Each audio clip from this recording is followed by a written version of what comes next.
మగవులు మెచ్చే ఆషాఢం sale Chennai shopping mall ఆడి KG sale. అమ్మా సుమతి, లోపల గొడుగుంది పట్టరమ్మా. అక్క, పెదబాబు గారికి గొడుగు కావాలంట. అక్కడుందమ్మా, తీసుకెళ్ళు. నాకు వేరే పనులు, నువ్వే తీసుకెళ్ళి.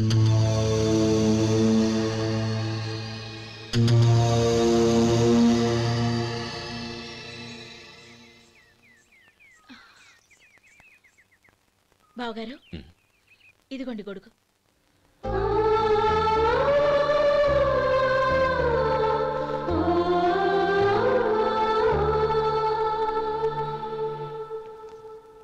నమస్కారం పెద్దాయన. ఇక్కడేం చేస్తున్నారు? ఏం లేదు, మా ఆఖరి తమ్ముడు శేఖరం డాక్టర్ చదవడం పూర్తయింది. ఇంకో వారం రోజుల్లో వస్తున్నాడు. వాడి కోసం హాస్పిటల్ సిద్ధం చేయిస్తున్నాను. ఎంత మంచి మాట చెప్పారండి. వస్తానండి. మంచిది. అయ్యా, తమరి దయ వల్ల అమ్మాయి పెళ్లి కుదిరింది. అలాగా, మంచిది. వచ్చే నెల 15వ తేదీ ముహూర్తం. ఓహో, తమరు కుటుంబంతో సహా దయచేయాలి. అలాగే. అమ్మా, ఆశీర్వాదం తీసుకురా. 10 కాలాల పాటు పిల్లా పాపలతో చల్లగా ఉండమ్మా. మరి మేము వస్తామయ్యా. ఉండండి ఒక్క నిమిషం. అమ్మా సుమతి, దేవుడి దగ్గర ఉన్న కుక్కమరిని తీసుకురామ్మా. అవును, అబ్బాయి ఏం చేస్తుంటాడు? రైస్ మిల్లులో గుమస్తాగా పనిచేస్తున్నాడండి. ఎవరి మిల్లులో? వెంకయ్య గారి మిల్లులోనండి. ఆహా. అమ్మా సుమతి, కుంకుమేదమ్మా?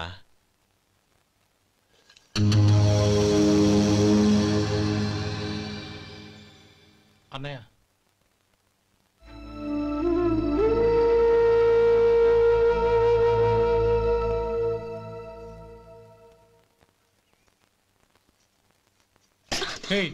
ఏంటిది? వచ్చిన దగ్గర నుంచి చూస్తున్నాను. అన్న ఏం చెప్పినా పట్టించుకోవేంటి? అసలు మా అన్నయ్య గురించి ఏమనుకుంటున్నావు? ఆయన ఏం చూసుకునే నీకు ఎంత పొగరు? గోపి, ఏంట్రా ఆ మాటలు? అమ్మా, నువ్వు లోపలికెళ్ళు.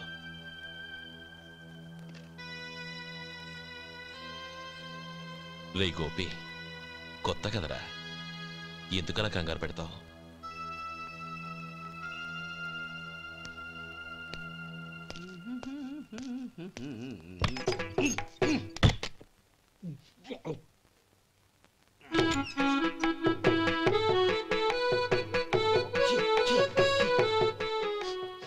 ఏంటయ్యా, ఎలక తెచ్చిన వాసన వస్తుంది? ఎక్కడా? ఇప్పుడే పోయింది.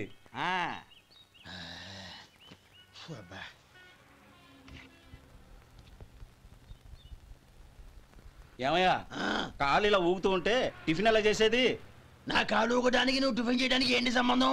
నేనంటుంది నీ కాలు గురించి కాదయ్యా, మరి ఈ కాలు గురించి. ఆ ముక్క ముందే చెప్పొచ్చుగా. ఉడతలో బిగ్గేసిన తాట్యంకలాగా బొచ్చు నువ్వును. ఒరే సొంటి, ఆడి కింద ఒత్తిట్టు. అలాగే.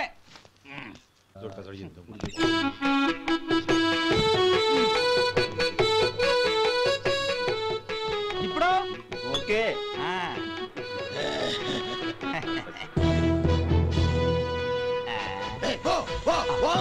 ఎన్నిసార్లు చెప్పాలి నీకు?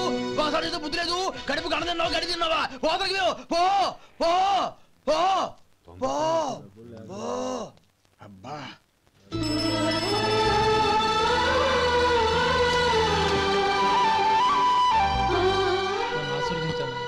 భగవంతుడు నిన్ను చల్లగా చూస్తాడు. ఏంట్రా విషయం? నాకు పోస్టింగ్ ఆర్డర్ వచ్చింది. అలాగా? మన ఊళ్ళోనే నన్ను ఎస్ఐగా అపాయింట్ చేశారు. చాలా సంతోషంరా.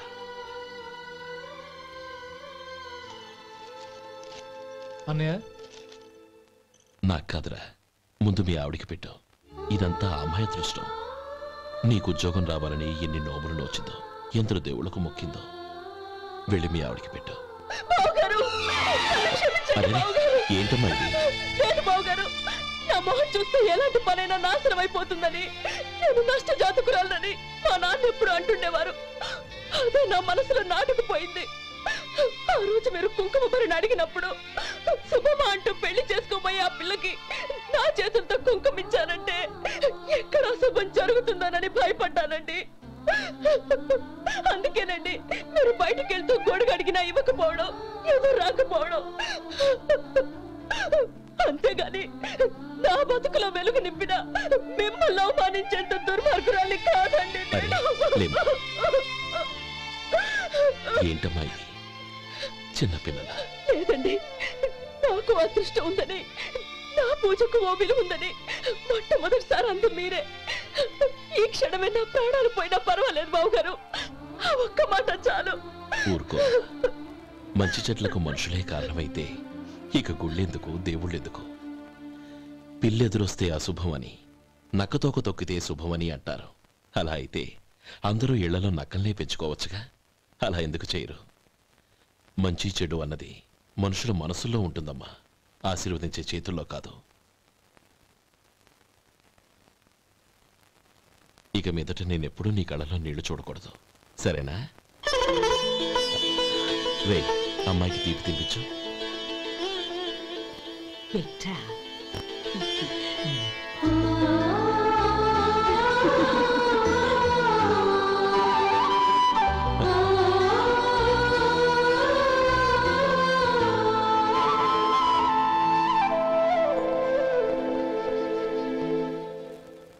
మధు, చిన్నప్పుడు నేనొక్కడనే కష్టపడుతున్నానని, నాకు సాయంగా ఉండాలని చదువు అవ్వలేదన్న వంకతో చదువు మానేశావు. ఇప్పుడు నీ తమ్ముళ్ళిద్దరూ అభివృద్ధిలోకి వచ్చారు. మరుదులిద్దరికీ మంచి ఉద్యోగాలు వచ్చాయి. తన భర్త మాత్రం అలాగే ఉన్నాడని నీ భార్య బాధపడదు. చూడు మధు, చదువుకున్నోళ్లే వృద్ధిలోకి రావాలని ఏమీ లేదు. కృషి పట్టుదల ఉంటే ఎవరైనా ఏదైనా సాధించవచ్చు. నీకు తెలివితేటలున్నాయి. నువ్వు తలుచుకుంటే కానిదంటూ ఏదీ లేదు. పైగా నీకు సాయిగా మేమందరం ఉన్నాం. ఎవడ్రా వాడు? ఇన్నాళ్ళుగా వ్యాపారం చేస్తున్నాను, నిన్నగాక మొన్న వచ్చినోడు వాడు నాకు పోటీయా? వాణ్ణి పెరగనివ్వకూడదు. వాణ్ణి ఇక్కడికి రప్పించండి, నేను మాట్లాడతాను.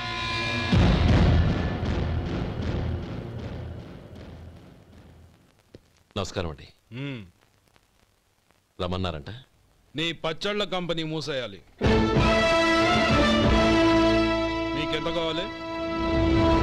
5 లక్షలు ఇస్తాను. చాలా? 5 లక్షలు కాదు, 50 లక్షలు ఇచ్చినా నా కంపెనీ మూయడం జరగదు. బాగా ఆలోచించుకొని చెప్పు. ఈ వ్యాపారంలో పుట్టి పెరిగినోడ్ని, నాతో పోటీ పడకు. నా చేతి కింద 6,000 మంది పనిచేస్తున్నారు. ఆంధ్ర మొత్తం నాకు బ్రాంచులు ఉన్నాయి. నేనే మార్కెటింగ్ చేయలేకపోతున్నాను. ఆఫ్టర్ ఆల్ ఒక కుటీర పరిశ్రమలా పెట్టుకొని నువ్వెలా మార్కెటింగ్ చేయగలవు? 6,000 మంది వర్కర్స్ని పెట్టుకుని ఆంధ్ర మొత్తం బ్రాంచీలున్న మీరే నా కంపెనీ చూసి భయపడుతున్నారంటే నా సరుకులో నాణ్యత ఉందనేగా. ఆ నాణ్యత ఉన్నంత వరకు నాకెవరూ పోటీ కాదు. ఈ ప్రపంచంలో నేను ఎక్కడైనా మార్కెట్ చేయగలను. వస్తాను.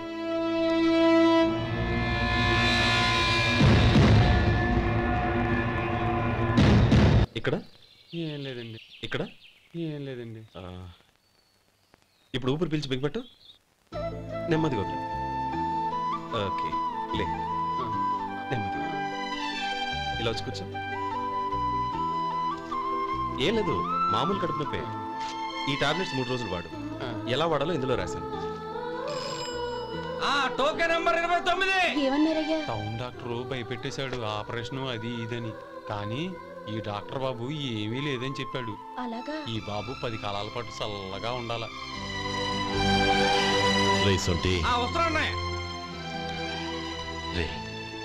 భగవంతుడి దయ వల్ల తమ్ముడు హస్తవాసి మంచిదని అప్పుడే పేరొచ్చిందిరా. తమ్ముడిని దగ్గరుండి జాగ్రత్తగా చూసుకో. పని హడావుల్లో పడి వేళకు భోంచేయడము. అబ్బే అదే లేదన్నయ్య. 1 గంటకల్లా పేషెంట్ కట్టు, భోజనం పెట్టు. అది అలా జాగ్రత్తగా చూసుకో. నేను చూసుకుంటాను కదన్నయ్య, నువ్వు వెళ్ళు.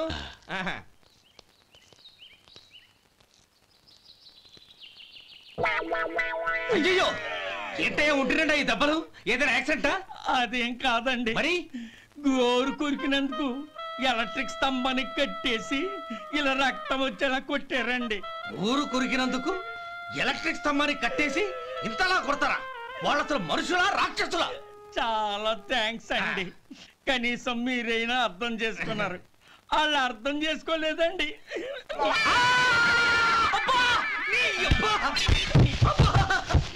గోరు కొరకడం అంటే ఇదా?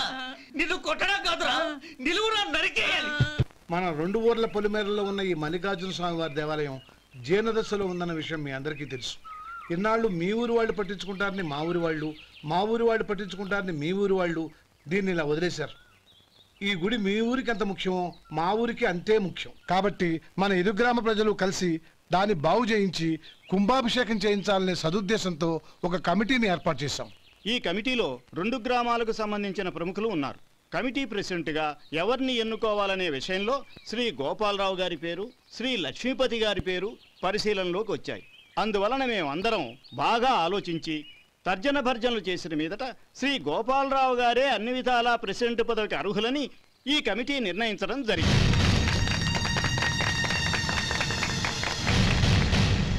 అంచేత ఈ ఉభయ గ్రామ ప్రజలు శ్రీ గోపాలరావు గారికి ఉదారంగా విరాళాలు అందజేసి ఈ శుభకార్యాన్ని జయప్రదం చేయవలసిందిగా కోరుతున్నాం.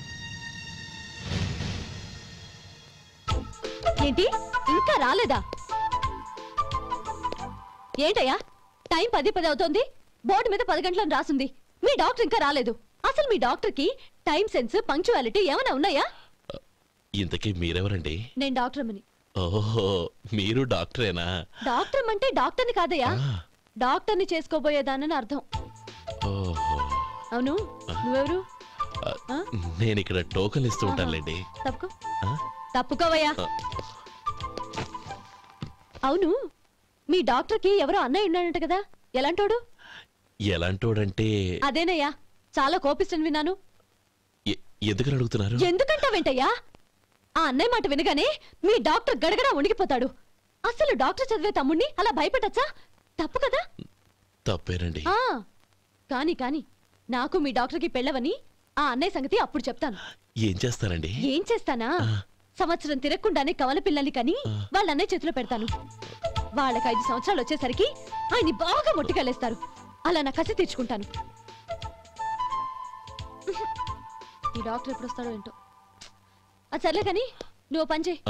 మీ డాక్టర్ రాగానే నేను వచ్చి వెళ్ళానని చెప్పు. నేను అంటే ఓ, నా పేరు చెప్పలేదు కదా, నందిని. ఏం చెప్తావు? అదేనండి, నందిని గారు వచ్చి వెళ్ళారు అని చెప్తాను. గుడ్, పైకి వస్తావు.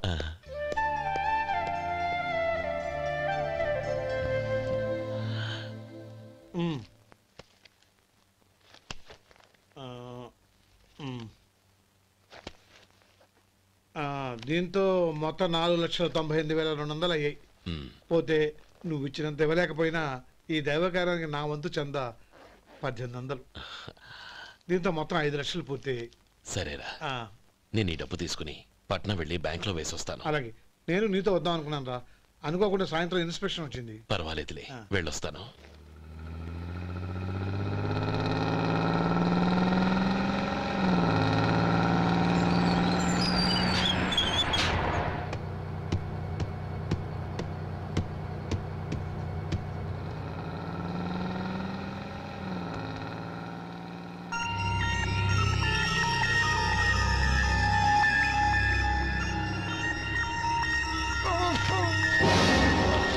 అయ్యో, మూర్ఛ మూర్ఛ, బసాపండి బసాపండి. ఇదిగోండి తాళం చేతులు గుర్తి. ఈ తాళాలు చేతిలో పెట్టండి. వీటి వల్ల ప్రయోజనం లేదు. 4 ఖర్చుకోకుండా పళ్ళ మధ్య పెట్టడానికి గట్టిగా ఏదైనా ఉంటే ఇవ్వండి. ఇదిగో ఇది చూడండి.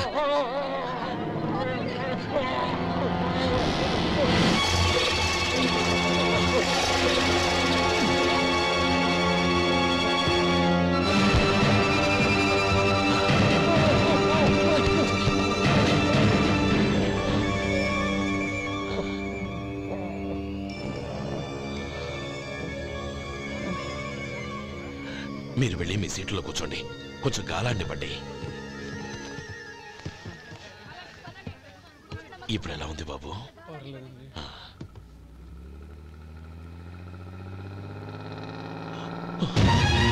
నా బ్యాగ్, నా బ్యాగ్ ఎవరైనా చూసారా?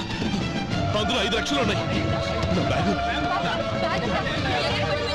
వెంటనే బస్తాపండి, ఎవరిని కింద దిగవద్దు, అందరినీ చెక్ చేయండి. నా అంచనా తప్పు కాలేదు. వాడి మంచితనమే వాడిని దెబ్బకొట్టింది. మన వాళ్ళని పంపించి గుడి తాలూకు డబ్బు కొట్టేశాడని పోలీస్ కంప్లైంట్ ఇవ్వండి. ఇప్పుడు ఆ స్టేషన్లో ఎస్ఐ వాడి తమ్ముడే.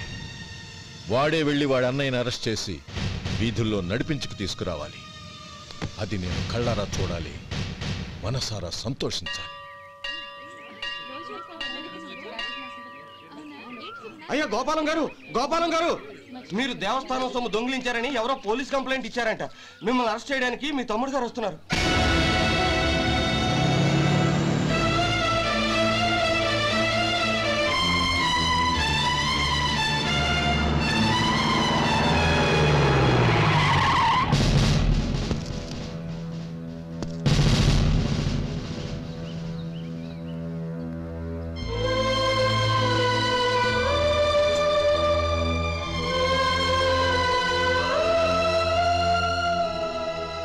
చూడు గోపి, ఎప్పుడు నువ్వు ఉద్యోగంలో చేరావో అప్పుడే తనా పరానే తేడా మర్చిపోవాలి.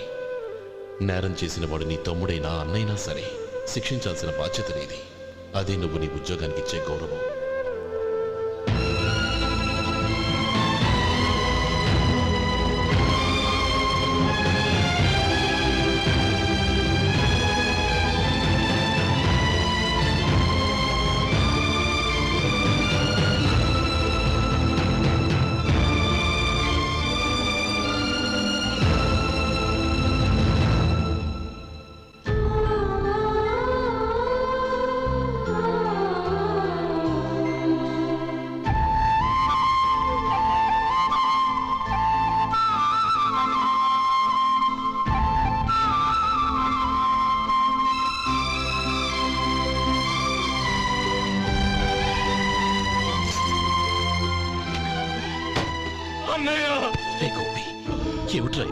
నన్ను క్షమించన్నయ్య. నేను కోరి ఉద్యోగుల చేరిన మాట నిజమే, కానీ ఇలాంటి పరిస్థితి ఎదురవుతుంది అనుకోలేదు. నా ఒంట్లో ప్రతి రక్త పట్టు నీ భిక్షనన్నయ్య. నిన్ను అవమానపరిచి ఉద్యోగం నిలబెట్టుకునే బదులు నా ప్రాణాలను వదులుకుంటారు, కానీ ఈ పని మాత్రం చేయలేనన్నయ్య.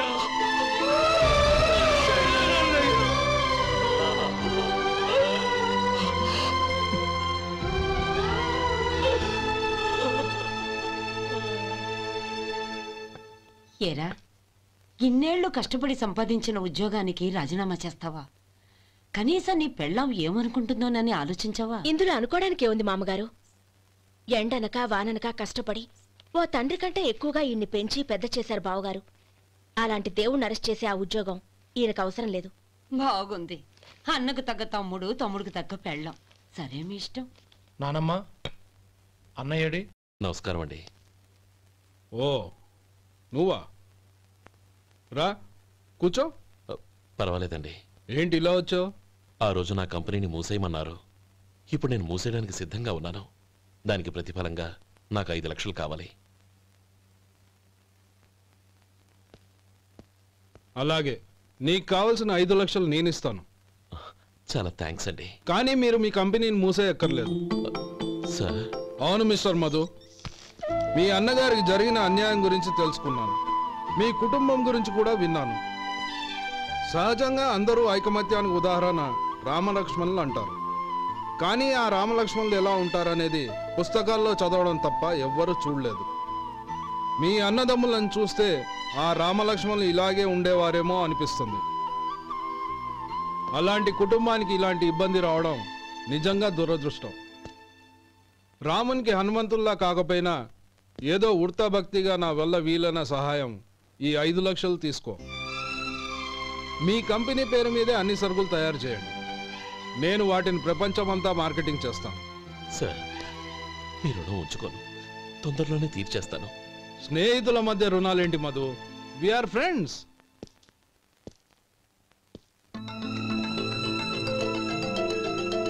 ఏంటే అక్కడ ఆగిపోయావు? రా. నువ్వు మీ అన్నయ్యని అరెస్ట్ చేయడానికి అట్టెళ్ళావు, ఆయన లొంగిపోవడానికి ఇటు వచ్చారు. అవును, యూనిఫామ్ చేత్తో పట్టుకొచ్చావేంటి? సార్, నేను రే, ఈ మాత్రం దానికే బెదిరిపోయి ఉద్యోగం వదులుకుంటావా? నువ్వు ఇలాంటివి ఎన్నో సమర్థవంతంగా ఎదుర్కోవాలి. నిన్ను నేను ఎస్పీగా చూడాలి. అది కాదన్నయ్య. ఇంకేం మాట్లాడకు. ఇన్స్పెక్టర్ గారు, నన్ను లాకప్లో పెట్టండి. ఆగండి సార్, ఆ డబ్బు ఎక్కడికి పోలేదు, నేనే తీసి జాగ్రత్త చేశాను. ఈ విషయం అన్నయ్యకి తెలియక బ్యాగులో డబ్బు కనబడకపోవడంతో అది పోయిందనుకున్నాడు. నే పట్నం నుంచి వచ్చేసరికి జరిగిన గొడవంతా తెలిసిందే. రే మధు, జరిగిన దానికి నన్ను క్షమించనయ్యా. ఇంటికి వెళ్ళాక అన్ని వివరంగా చెప్తాను.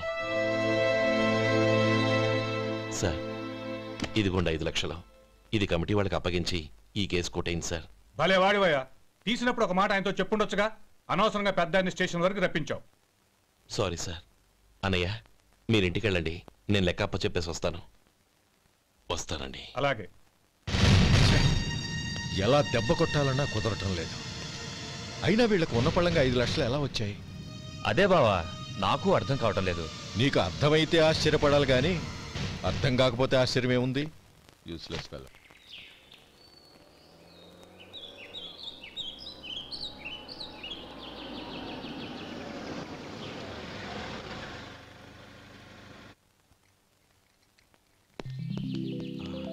నువ్వు ఇక్కడే ఉండు. అన్నయ్య మూడు ఎలా ఉందో చూసి నేను లోపలికి తీసుకెళ్తాను. ఓకే? అలాగే.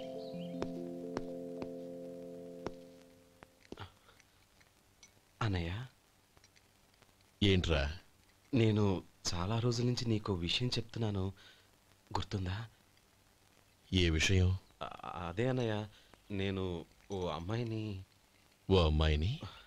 లవ్. ఓహో, లవ్ చేస్తున్నావా? ఆ విషయం నువ్వు నాకెప్పుడు చెప్పావురా? ఊళ్ళో అందరూ అనుకుంటుంటే నేను విన్నాను. సారీ అన్నయ్య, నీకు చాన్నాళ్ళుగా చెప్పాలనుకుంటున్నాను కదా, అందువల్ల చెప్పేశానేమో అనుకున్నాను. ఓహో, ఆ అమ్మాయి వచ్చిందన్నయ్య, బయట నిలబడి ఉంది. బయట నిలబెట్టడం ఏమిట్రా? లోపలికి తీసుకురా. అలాగే అన్నయ్య. ఏయ్, అన్నయ్య మంచి మూడ్లో ఉన్నాడు, రా. కమ్.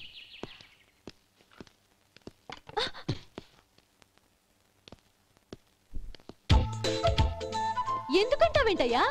ఆ అన్నయ్య మాట వినగానే మీ డాక్టర్ గడగడ వణికిపోతాడు. అసలు డాక్టర్ చదివే తమ్ముడిని అలా భయపెట్టచ్చా? తప్పు కదా? తప్పేనండి.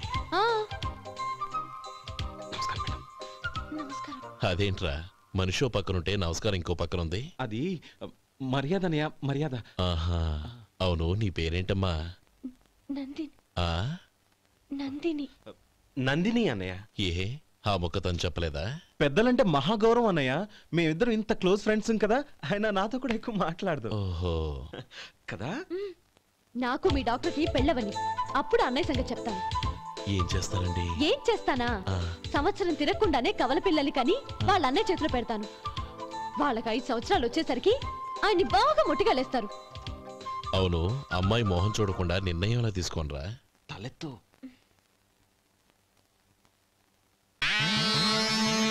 ఏం చెప్తా? అదేనండి, నందిని గారు వచ్చి వెళ్ళారని చెప్తాను. గుడ్, పైకి వస్తావు. ఈయన మీ అన్నయ్య? అవును. నందిని, ఏమైంది? ఎందుకు ఏడుస్తున్నావు? ఈయన మీ అన్నయ్యని తెలియక హాస్పిటల్ దగ్గర మర్యాద లేకుండా దురుసుగా మాట్లాడాను. ఆయన పెళ్లి ఒప్పుకోరు.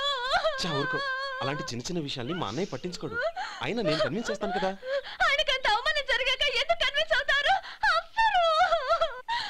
చూడు, నువ్వు వేరే పెళ్లి చేసుకొని నీకు పుట్టబోయే బిడ్డకు నా పేరు పెట్టుకో. ఏంటో మాట్లా నేనే నుయ్యగుయ్య చూసుకుంటాను. అదిగో ఆ చూపు చూడు, ఆ చూపు ఒకలా ఉంది. నందిని, నా మాట విను ప్లీజ్. నందిని, శేఖర్, ఆ అమ్మాయి చెప్పింది నిజమే.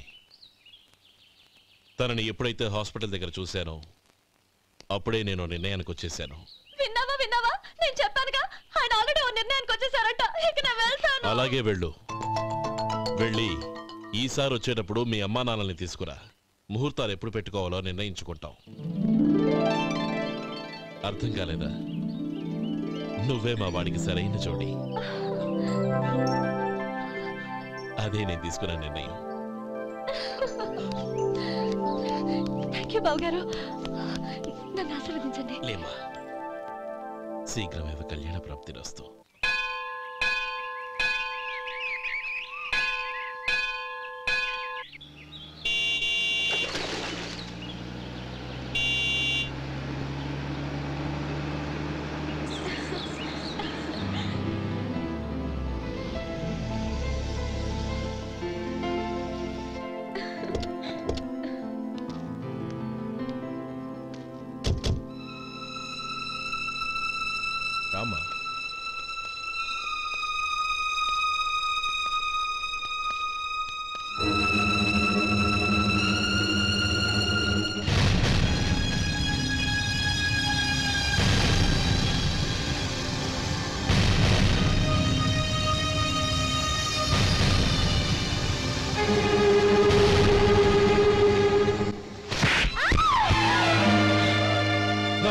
చేసావు కదే.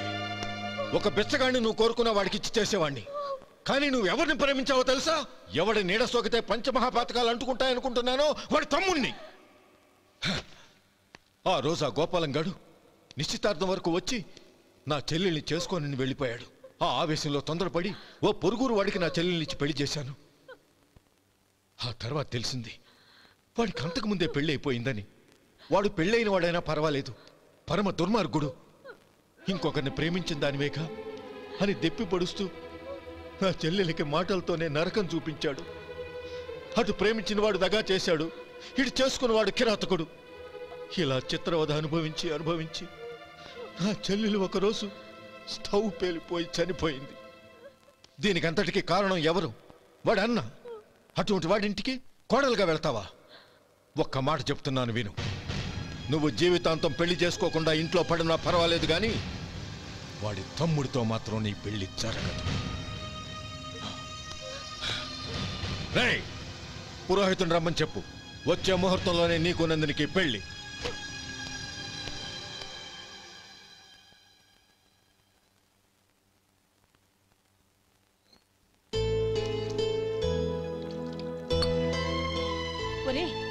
అదేంట్రా, ఒక ముద్దైనా తినకుండా చేయగడిగేశావు? నాకు ఆకలి కాలేదు నానమ్మ.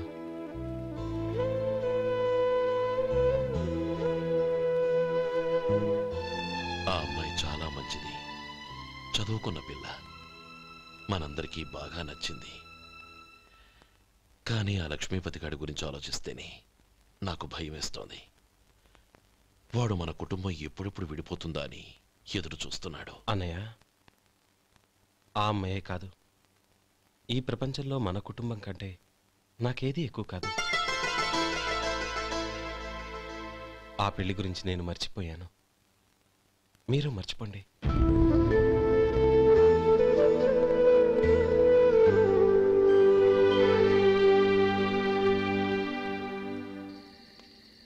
శేఖర్, నువ్వా?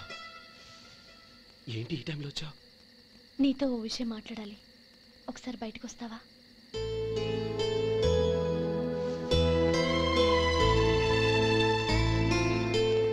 ఏంటి సూట్ కేసుతో వచ్చావు? శేఖర్, మా నాన్న నాకు వేరే పెళ్లి చేయాలని చూస్తున్నాడు. అందుకే నేను నిర్ణయానికి వచ్చాను. మన ఇద్దరం ఎక్కడికైనా పారిపోదాం. చూడు నందిని, ఈ టైంలో నిన్ను నన్ను మా అన్నయ్య చూశాడంటే బాగోదు. నువ్వు వెళ్ళిపో. అన్నయ్య అన్నయ్య అన్నయ్య, ఎప్పుడు మీ అన్నయ్య మాటేనా? నీకు నేను ముఖ్యమా, మీ అన్నయ్య ముఖ్యమా? నాకు మా అన్నయ్య ముఖ్యం. శేఖర్, నీ గుండెల మీద చేయి వేసుకొని చెప్పు, నన్ను మర్చిపోయిన సుఖంగా ఉండగలవా? అది నాకు తెలియదు, కానీ మా అన్నయ్యకు తలవంపులు తెచ్చి ఖచ్చితంగా నేను మనశ్శాంతితో ఉండలేను. నా పరిస్థితి అర్థం చేసుకో. దయచేసి మీ నాన్న చూసిన సంబంధం చేసుకుని సుఖంగా ఉంటుంది.